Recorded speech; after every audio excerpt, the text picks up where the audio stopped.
Maintenant, là, les inscriptions pour le Hajj 2026 vont bientôt ouvrir, Inch'Allah. Comment ça va se passer? Qu'est-ce qu'il faut préparer? Comment on doit se préparer pour l'ouverture des inscriptions? Comment on va être au courant? Quand on dit que le Hajj c'est l'école de la patience, le pèlerin il pense toujours que cette patience, il va devoir l'activer sur place. Il ne comprend pas que toutes les étapes de Nusuk font partie du package où il faut beaucoup de patience. Parce qu'on a eu des cas inverses, on a eu des couples où monsieur a créé son compte, madame a créé son compte et malheureusement le jour de la vente, ils n'ont pas pu prendre le même package et ils ont dû se rejoindre sur place, en plus dans des hôtels différents. Profil validé, est-ce que ça veut dire que je pars au Hajj? C'est une bonne question.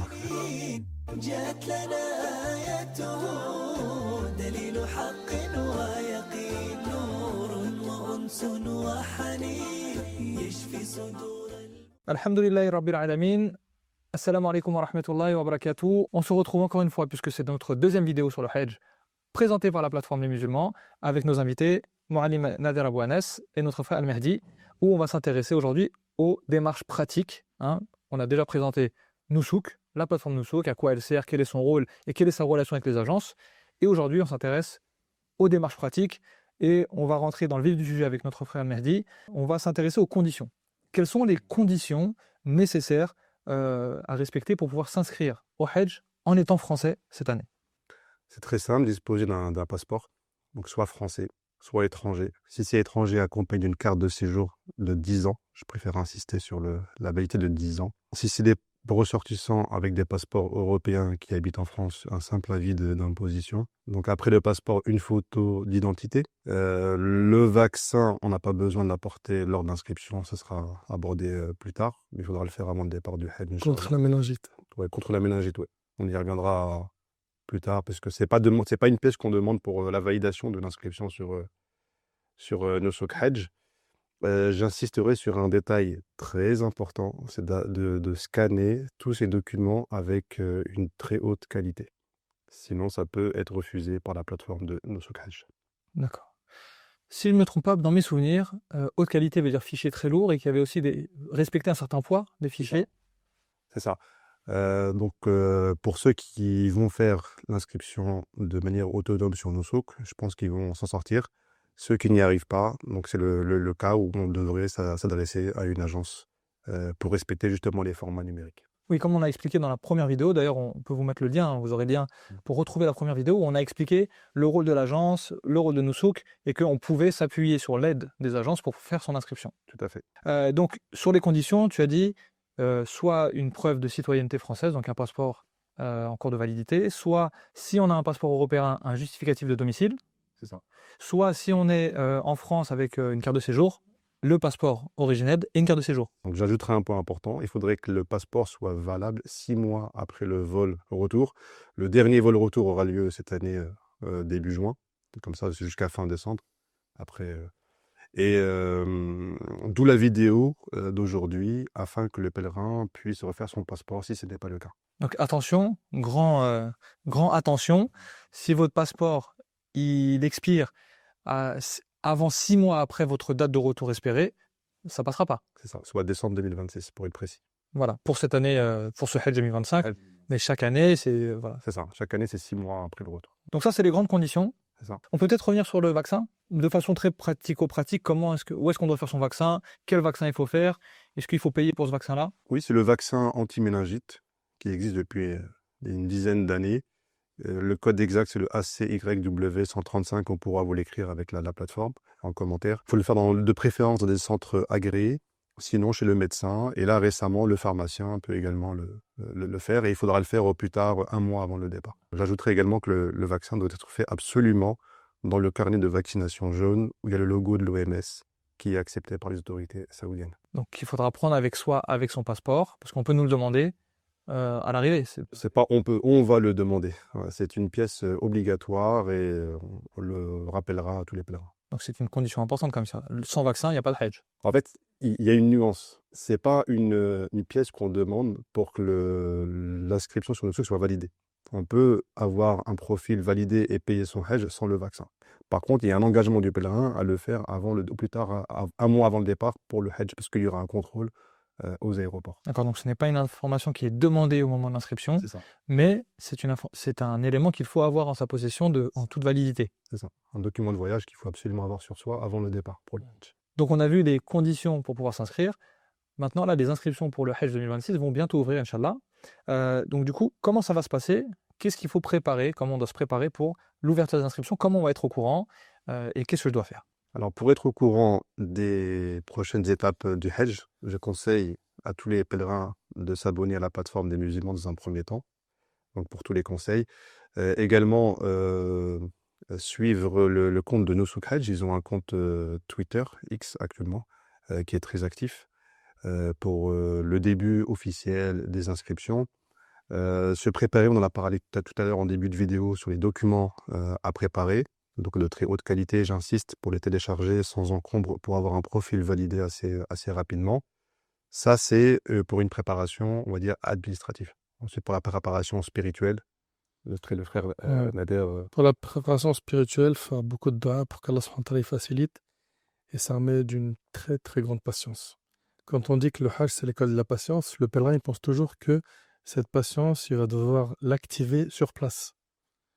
Il ne comprend pas que toutes les étapes de Nusuk font partie du package où il faut beaucoup, beaucoup, beaucoup de patience et vraiment s'en remettre à Allah et accepter le destin. Petite anecdote rapide, ma mère, qu'Allah la préserve l'année dernière, c'était son rêve de venir avec moi au Hajj, sachant que, alhamdoulilah, j'ai pu emmener mon père. Et donc, elle voulait à tout prix venir. Et il y a eu plusieurs sessions d'inscription. Et à chaque fois, j'ai essayé et j'ai fait toutes les causes et ça n'a pas marché. Et à la fin, ma mère, elle m'a dit, alhamdoulilah, elle m'a dit, j'accepte le destin d'Allah. Et qu'Allah ait la récompense, ça a été bien évidemment quelque chose de... C'est vrai, c'est pas facile à encaisser, mais avec la foi et l'acceptation du destin, ça, on relativise et on comprend que c'est un khir finalement. Le pèlerin, il faut vraiment qu'il se dise, j'ai les moyens, je vais faire les causes, mais il se peut que je ne sois pas invité. Qu'il soit prêt à ça. Qu'il soit prêt à ça et qu'il ne baisse pas les bras. Il faut qu'il reste optimiste, il faut qu'il aille de l'avant, il faut qu'il garde espoir en Allah, il faut qu'il fasse beaucoup de dua, beaucoup de dua, parce qu'au final, comme le prophète nous a enseigné, ceux qui font le Hajj et l'Umrah, c'est les invités d'Allah. Allah, il choisit ses invités. Donc nous, on fait les causes. Est-ce qu'on sera invité ou pas? Allahu a'lam, on n'en sait rien. Et c'est pour ça qu'il faut s'armer de patience. C'est-à-dire que le site il va bugger, ou il y a un problème quelconque sur mon compte bancaire, ou ceci ou cela. Je patiente, je demande à Allah, je garde le bon comportement du bon musulman du début à la fin de la démarche. Que ça aboutisse au Hajj ou pas. Ça, c'est un point hyper important. Et ceux parmi nos frères et nos sœurs qui n'ont pas encore l'intention de faire le Hajj, le prophète Sami dit hâtez-vous de faire le Hajj car personne ne sait ce qui pourrait l'en empêcher plus tard.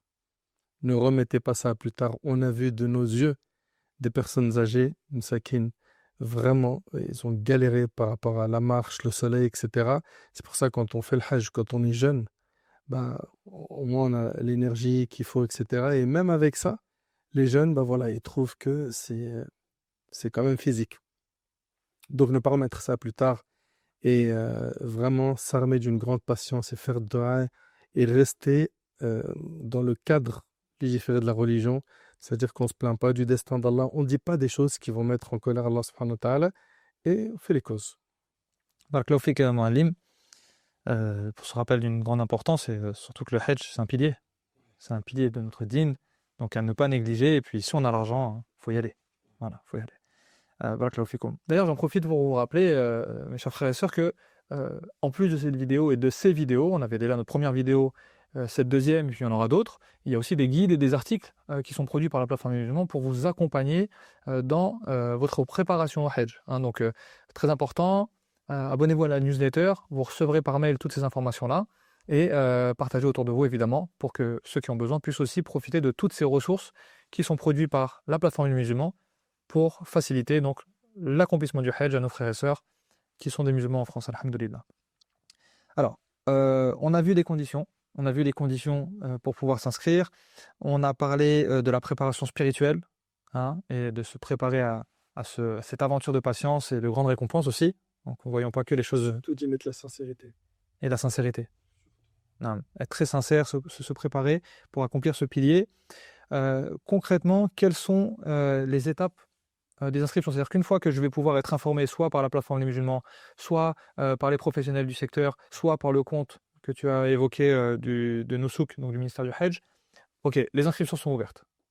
Concrètement, quelles sont les étapes de ces inscriptions-là? Je vais simplifier en 4 étapes. Sur le site de Nusouk, il y a une dizaine d'étapes. Je vais simplifier avec 4. La première, c'est l'inscription, avec l'objectif d'avoir un profil validé par Nusouk Hajj. Deuxièmement, il va falloir charger son e-wallet. Je rappelle que c'est le portefeuille numérique. Donc, on charge son portefeuille numérique, soit par virement, soit par carte bancaire. Ensuite, on choisit son package. Le package, c'est une offre de voyage où il y a des hôtels, des avions, des transferts, des Pantamina, etc. Et la quatrième étape, qui est la plus importante, c'est le paiement en ligne. C'est ce qui va faire concrètement est-ce que le pèlerin va au Hajj ou non.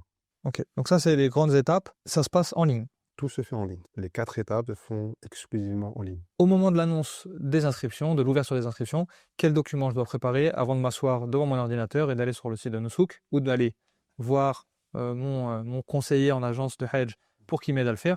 Quels documents je dois préparer? Donc, pour les passeports français, uniquement le passeport, déjà scanné, disponible, ainsi que sa photo d'identité. Je rappelle encore une fois, c'est important, de la meilleure qualité possible. D'ailleurs, pour la photo, j'ajouterai que c'est avec un fond blanc, donc bien clair.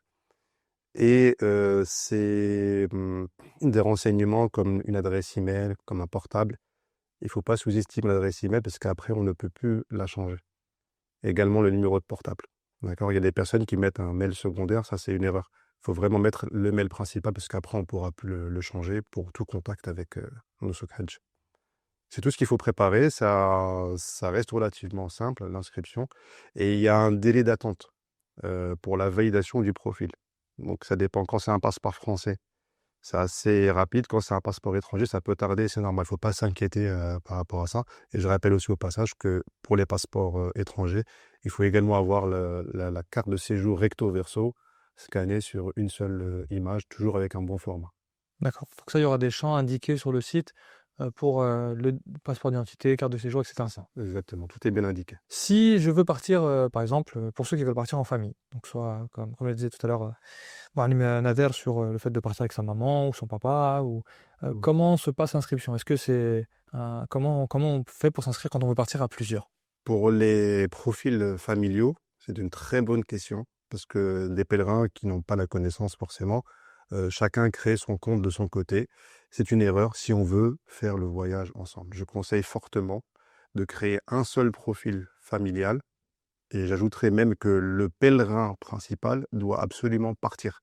Il doit être sûr à 100% parce que s'il se désiste, le profil entier de la famille est supprimé. Ah, excuse-moi, juste pour bien comprendre cette subtilité, c'est-à-dire qu'il y a un compte principal qu'il se crée et lui après il va dire je veux faire un compte familial. Ou bien est-ce qu'il doit sélectionner tout de suite je veux créer un compte familial? Alors il y a 2 méthodes, c'est une très bonne question. Le pèlerin principal s'inscrit en premier, puis il peut ajouter les autres pèlerins de sa famille. Si un des pèlerins a déjà créé son compte, alhamdoulilah, la plateforme permet de fusionner les comptes. Soit il a déjà un compte, soit il a déjà été l'année dernière, il n'a pas réussi à partir et il veut repartir en famille. Bref, soit il peut ajouter, soit il peut fusionner les comptes. S'il a déjà un compte antérieur. S'il a déjà un compte ou s'il vient de créer le compte par méconnaissance, après avoir vu cette vidéo, comme quoi il vaut mieux partir en famille. Avoir un profil familial, c'est une garantie de partir sur le même package, c'est-à-dire le même vol, les mêmes hôtels et la même chambre. Oui, parce que c'est ce qui va garantir que la famille va pouvoir rester ensemble dans l'hôtel, ensemble dans la tente, etc. Alors que s'il crée des comptes séparés, bah, le système va peut-être les assigner à des hôtels différents, à des tentes différentes, etc. Exactement. S'il m'a dit, est-ce que quelqu'un peut créer un compte famille et 2 personnes de cette famille voient leur validation et d'autres personnes de la même famille ne voient pas donc La validé. Alors ça, c'est déjà arrivé, il ne faut pas s'inquiéter, Nader, parce qu'on a eu 0 cas au final de profil non validé. Tout le monde a été validé, alhamdoulilah. Mais il ne faut pas s'inquiéter. Comme je dis, par exemple, le cas le plus concret, c'est qu'on a des passeports français et des passeports étrangers dans le même profil famille. Donc effectivement, il y aura des cas où les passeports français seront validés en avance et les passeports étrangers par la suite. Mais je tiens à rassurer que tous les pèlerins, que tous les profils seront validés tant que les documents, bien sûr, sont aux normes. Et on est d'accord que pour le paiement, ça sera un paiement d'un package pour la famille. Exactement. Donc, C'est-à-dire qu'une fois qu'il a payé, il n'est pas possible qu'il y en ait un qui finalement se va refuser d'y aller. non. S'ils sont 5, par exemple, et qu'il a payé pour 5, on ne lui dira pas plus tard, non, on en a validé que 4, le 5e, il part pas. Non, non, non. Non, c'est pas possible. D'accord. C'est pas possible. Et justement, le profil est solidaire et donc chaque membre de la famille peut alimenter le même e-wallet, le fameux portefeuille D'où numérique. l'importance de vraiment insister sur les profils famille pour les gens qui souhaitent partir donc en couple ou avec leurs parents. Ou... C'est ça, comme ça. C'est la meilleure manière de s'assurer de partir ensemble, parce qu'on a eu des cas inverses où Soit on est tous validés jusqu'au bout, soit personne n'y va. on est solidaire. Mais en général, tout le monde part. Ça, donc, grave. 99%, tout le monde part. Donc là, il n'y a aucune inquiétude là-dessus. Parce qu'on a eu des cas inverses. On a eu des couples où monsieur a créé son compte, madame a créé son compte, et malheureusement, le jour de la vente, ils n'ont pas pu prendre le même package. Et ils ont dû se rejoindre sur place, en plus dans des hôtels différents. C'est compliqué à faire. Ils se sont rejoints à Mina sous les tentes, où l'avantage à Mina, c'est que tout le monde se regroupe. Voilà, pour donner un exemple concret.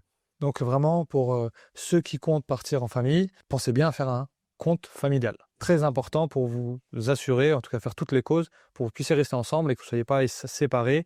Et ça peut être très problématique quand c'est un papa qui part avec son fils ou une maman qui part avec son fils, qui ne sont pas ensemble. Ça peut être même, ça pourrait compromettre. Si le fils n'est pas validé, la maman pourrait ne pas pouvoir partir. Il y a des mamans en chaise roulante, elles comptent sur leur mari ou leur fils pour les pousser. Exactement. Donc le fait de ne pas être ensemble, logistiquement, ça devient très compliqué. Donc, attention, vraiment, compte familial pour ceux qui veulent partir en famille.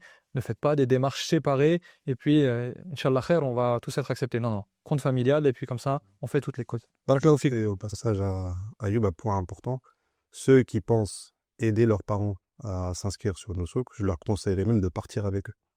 C'est le meilleur cadeau qu'ils peuvent faire. Il ne faut pas sous-estimer la difficulté physique une fois sur place. Bien sûr. Et puis, l'expérience du Hajj avec ses parents, c'est quelque chose. Surtout quand ils ont des problèmes de santé, ou ils sont d'un âge avancé, ou qu'ils ont besoin d'assistance, le fait de les envoyer seuls en leur offrant ce cadeau, parfois ils se retrouvent là-bas à être livrés à eux-mêmes. Et il n'y a pas plus grande frustration que ça. Et c'est pour ça que c'est vrai que ça fait une enveloppe supplémentaire, mais c'est le Hajj. Et c'est nos parents, et il faut le faire de la meilleure manière. Puis on espère pour eux la double récompense, celle du Hajj et celle de Birrul Walidain, d'avoir accompagné leurs parents et d'avoir cumulé cette haute recommandation coranique de prendre soin de ses parents. Barakallahu fik. Alors, une fois inscrit, j'ai réussi à charger mes documents. J'ai mis tous mes documents, j'ai créé mon compte familial si c'est le cas. Comment savoir si mon inscription est validée? Voilà, tous mes documents ont été acceptés. J'ai plus de problème, ça y est, ma photo est bien passée, mon passeport, tout va bien. Qu'est-ce qui se passe? Comment je sais si mon inscription est validée? Alors, Nosok Hajj, sur ce point-là, est assez bien fait. Vous recevez une notification par mail, premièrement, ou bien vous vous connectez sur votre profil et vous voyez que la première étape, ce sera en cours de vérification. Ça, c'est quand vous avez rempli tous les champs, vous avez inséré tous les documents. Ensuite, il faut laisser le robot Nosok travailler. Et donc, ça ne va pas tarder, hein, dans les prochaines semaines, on va passer à profil validé. Et une fois que vous voyez le profil validé en couleur vert, c'est que la première étape a été réussie et on attend les prochaines étapes. D'accord, donc profil validé, est-ce que ça veut dire que je pars au Hajj? C'est une bonne question. Est-ce que je me réjouis à ce moment-là? Je disais au début de la vidéo, l'acte d'achat, le jour des ventes, c'est la seule action qui fait que vous partirez au Hajj. Ça veut dire, je vais même aller plus loin, vous pouvez avoir un profil validé, vous pouvez avoir un e-wallet chargé, ça veut dire votre argent, il est disponible sur votre compte Nosok. Ce n'est pas encore terminé. La seule et l'unique étape, c'est l'acte d'achat sur Nosok le jour des ventes. Très important comme information. La validation de l'inscription, c'est-à-dire la première étape là, ne veut pas dire que vous êtes accepté pour le Hajj. Parce qu'il y a une sélection, hein, évidemment, hein, comme disait Moualim tout à l'heure. Qaddarallahu ma shafa'at. C'est Allah qui nous invite, et donc certains seront invités, d'autres ce sera peut-être pour une autre année. Alhamdulillah ala kulli hal.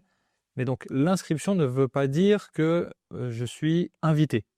L'inscription veut dire que ça y est, mon profil est éligible. C'est ça. Exactement, c'est exactement ça. D'accord. Okay. Donc là, je passerai à la deuxième étape.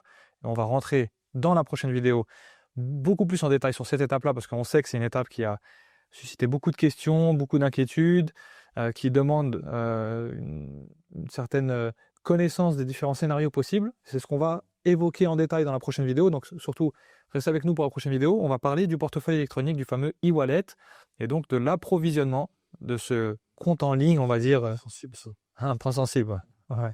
Donc, Il a fait souffrir beaucoup de gens. C'est ça. Inch'Allah. on va essayer d'atténuer la souffrance en vous donnant une meilleure compréhension et de mieux vous préparer aux différents scénarios qui peuvent arriver dans la prochaine vidéo. Mais on n'a pas fini encore aujourd'hui sur ces démarches pratiques. Est-ce qu'il est possible que mon inscription ne soit pas validée? C'est-à-dire, si j'ai donné les documents, est-ce que c'est possible que ça ne soit pas validé? Ce sont des rares exceptions. C'est quand il y a des mauvais scans finalement. Ouais, en général, même quand l'avantage de Nusuk, Hajj, c'est quand le document n'est pas bon ou il manque un champ, il vous le dit en fait. Et il vous met une notification, d'accord, et il vous dit où est le problème. Tout de suite, Tout de suite, ouais, afin de le résoudre. Soit tout de suite, soit quelques jours après. par mail. Il suffit juste de retélécharger la photo en bonne qualité ou le passeport. Et c'est souvent l'un ou l'autre qui... Comme c'est un robot derrière, c'est assez sensible. Des fois, il faut même se déconnecter, se reconnecter. On vous donnera également pas mal d'astuces le jour de la vente. Il y a pas mal de choses à savoir. Donc, si j'ai bien chargé tous mes documents, il n'y a pas de raison que mon inscription ne soit pas validée, mais je dois bien vérifier que tous mes documents sont bien acceptés. C'est ça, exactement. Donc, après avoir eu toutes ces informations pratiques, on aimerait vos conseils. Voilà, on a vu les informations pratiques. Quelles sont, vos recommandations pour les pèlerins qui veulent partir cette année et qui vont se lancer dans cette aventure du Hajj et de Nusuk? Si c'est une personne qui a déjà fait le Hajj et qui refait un Hajj, donc c'est un Hajj surrogatoire, et qui connaît bien, qui est autonome, qui parle arabe et qui maîtrise les règles du Hajj, franchement, il s'inscrit, il part, il fait son Hajj et qu'Allah il accepte. Si c'est une personne qui va pour la première fois ou qui ne connaît pas tous les points que j'ai évoqués, donc la lora, la langue arabe qui est nécessaire sur place, ou bien les rites, etc. Et surtout comment se déplacer, comment gérer une crise, il vaut mieux dès le départ, que ce soit un jeune ou une personne âgée, d'avoir un encadrement par une agence. Ça, c'est une option, c'est pas obligatoire, parce que comme l'a si bien signalé mon frère Mahdi, tu t'inscris sur Nusuk, bah, tu as le package complet, c'est-à-dire que tu as ton vol aérien qui est réservé, les tentes à Mina, Arafat, tes déplacements, tout ça. Voilà, on va te donner un bracelet, etc. On te donnera ce qu'il faut pour que tu fasses tes rites. Les repas, pareil, c'est pension complète dans les tentes, puis les transferts bus, et les hôtels. Sauf que c'est un voyage d'une vie. Et il y a besoin d'une grande préparation spirituelle avant et un accompagnement spirituel essentiel sur place. Et surtout, d'avoir quelqu'un qui soit capable de traiter les questions religieuses. Car, en termes de questions religieuses, Allahu Akbar. Grâce à Allah Azzawajal, j'ai encadré pendant plusieurs années et chaque année, je découvre des nouvelles questions. C'est-à-dire que c'est un chapitre, grâce à Allah Azzawajal, on l'a étudié, on l'a enseigné plusieurs fois, mais on ne cesse de découvrir des nouvelles choses dans le fiqh du Hajj ou des nouvelles questions. On ne cesse de découvrir des nouvelles questions qui sont hyper importantes. Donc le fait de passer par une agence, il y a le côté logistique qui va être très bien encadré et surtout le côté information. Parce qu'il n'y a rien de plus frustrant pour un pèlerin de ne pas avoir des informations. Demain, je pars à Mina, comment ça se passe? Je pars à quelle heure? C'est quoi le programme? Si tu es parti tout seul, sans accompagnement, il se peut que tu aies difficilement ces informations. Mais généralement, quand on part avec une agence, il y a des groupes WhatsApp, des groupes Telegram, etc. où voilà, il y a un flux d'infos qui va te rassurer. Ça, c'est hyper important. Tu poses n'importe quelle question, tu as eu n'importe quel problème dans l'hôtel, ça passe par ce canal WhatsApp ou Telegram ou autre. Et puis, il y a une réactivité généralement de l'agence qui t'accompagne. Ça, c'est sur le volet logistique. Pareil pour quelqu'un qui devient malade, quelqu'un qui a un rapatriement urgent, quelqu'un qui a eu une urgence, il doit rentrer dans son pays. Toutes ces choses-là, sans agence, ça risque de compliquer la situation. Et surtout le volet religieux.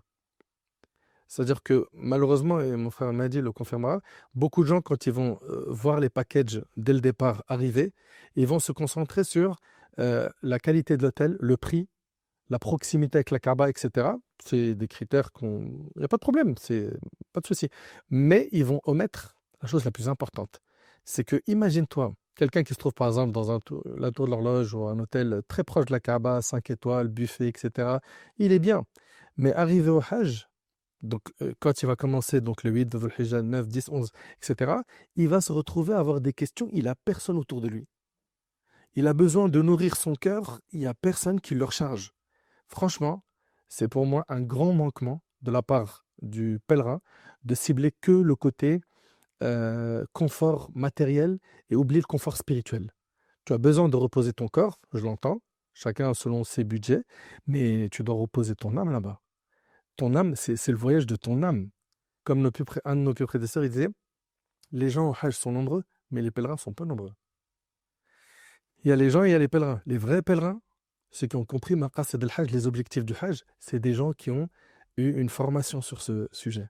Tu vois, c'est des gens qui ont été pilotés à un moment donné, qui ont eu un suivi, qui ont un cadre, qui ont des personnes compétentes qui vont épauler l'agence dans laquelle ils sont. C'est pour ça que je préconise modestement que n'importe qui souhaite s'inscrire, qu'il ait un accompagnement complet au niveau logistique et religieux en ayant une agence qu'il a choisie en amont avant même de rentrer dans le monde de nos souks.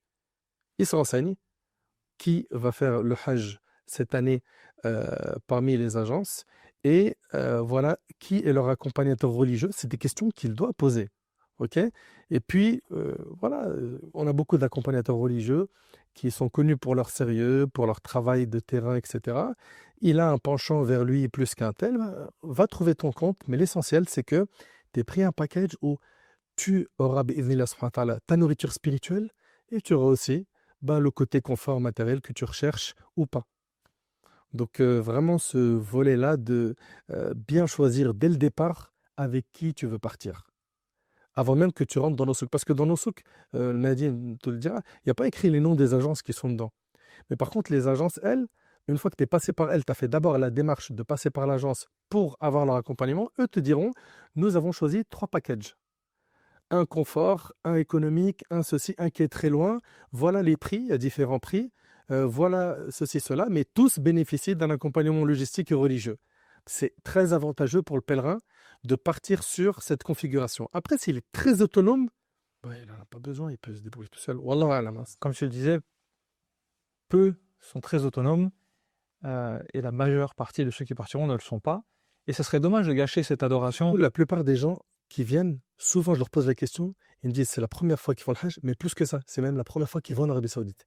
Je ne sais pas si tu as remarqué ça. Ça, c'est encore, ils ont besoin encore plus d'accompagnement. Encore plus, ouais, exactement. C'est vrai que ce que tu disais, Moualim, c'est que ce serait dommage de gâcher cette adoration, ce pilier de notre religion, qu'on va peut-être faire qu'une seule fois dans notre vie, parce qu'on n'a pas eu le guide religieux qui nous a dit c'est l'heure de partir, il faut y aller, c'est le moment d'y aller. Il y a une préparation spirituelle et aussi fiqhi de jurisprudence avant, où justement les agences vont traiter ces quelques questions. Le plus important, les grands axes, c'est pas de faire de toi un spécialiste du domaine du Hajj, mais c'est vraiment, voilà, Amina, on va arriver là-bas, c'est sunnah de rester là-bas, tu vas prier Dhuhr, Kava, machin, Qasr, sans jama, et patati patata. Et le 9, on va faire ça, et le 10, on va faire ça.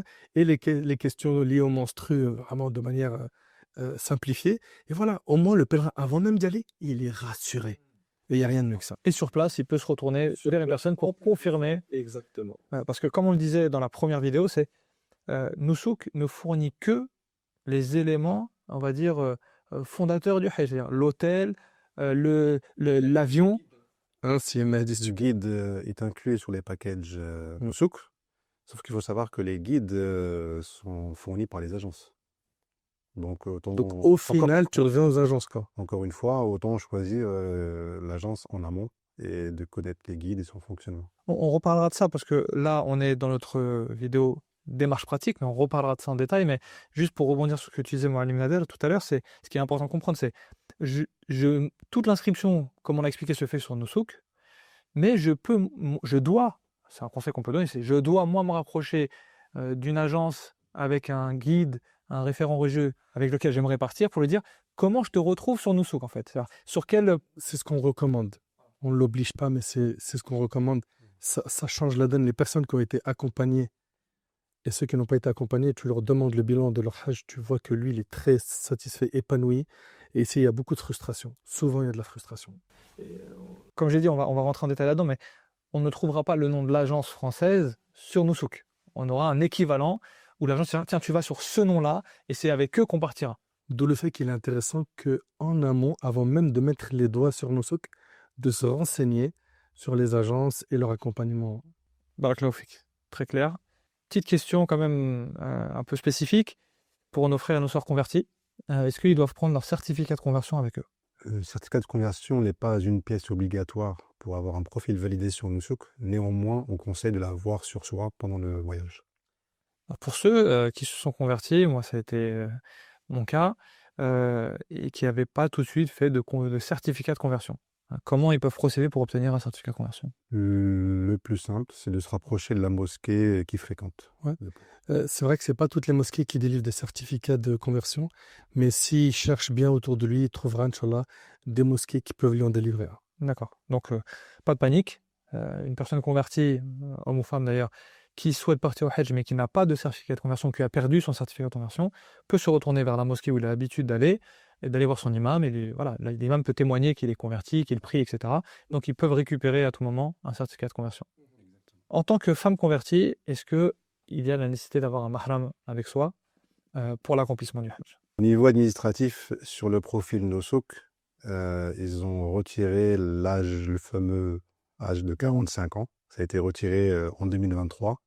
Donc une sœur, à partir du moment qu'elle a 18 ans, elle peut faire le Hajj sans mahram.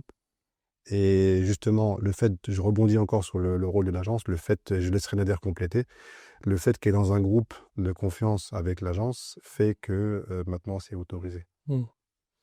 Et au niveau religieux, si on regarde l'école malikite ou shafi'ite, ils autorisent qu'une femme parte avec un groupe de confiance sans mahram. Le mieux, c'est qu'elle parte avec un mahram. Ça restera la meilleure des choses. D'accord?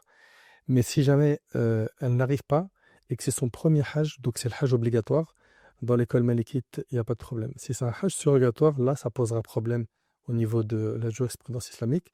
Mais si c'est son premier hajj, elle peut, comment dirais-je, partir avec un groupe de confiance sans que ce soit pour El Haram dans l'école de l'imam Malik et de l'imam Shafi'i. D'accord. Donc, d'un point de vue logistique sur le site, c'est possible.